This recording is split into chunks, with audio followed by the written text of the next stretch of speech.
మంచి అంటాడు, ఇంకోడు మంచిగా ఉన్నా కూడా మంచి అనడు, ఆపోజిట్.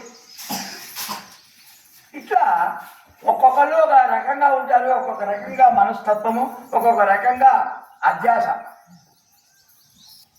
ఒక్కొక్క రకంగా వక్ర భాష్యం చేస్తారు.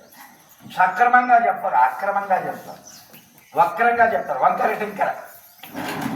కనుక ఈ అభ్యాసులు బాగా మనం అర్థం చేసుకోవాలి.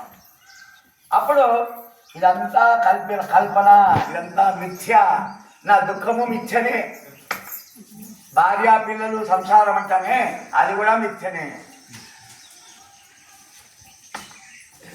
భార్యా పిల్లలు కూడా మిథ్యనే, కల్పన.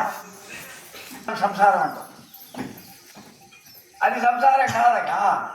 భార్యను చేసుకోవడం, పిల్లలు కనడం అది కాదు సంసారం, అది ధర్మం, అది మానవ ధర్మం. అది దాని సంసారం అంటే కానీ సంసారం అంటే ఈ ప్రపంచం, సంసార పంచభూతములు, పంచీకరణము అంతా కలిసినప్పుడు దాని సంసారం అంటే. అంతేగాని ఒక అమ్మను పెళ్లి చేసుకొని ఆ అమ్మ ద్వారా సంతానాన్ని కలిగించడం ఇది కాదు, ఇది సంసారం కాదు. ఇది మానవ సహజం, ఇది మానవ యొక్క ప్రక్రియ.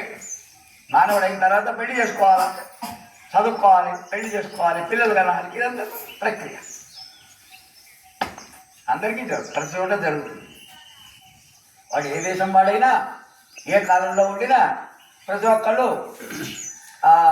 పెరగక తప్పదు, విద్యాభ్యాసం చేయక తప్పదు, తర్వాత బ్రహ్మచర్య నుంచి గృహస్థాశ్రమాన్ని స్వీకరించక తప్పదు, నడుస్తుంది.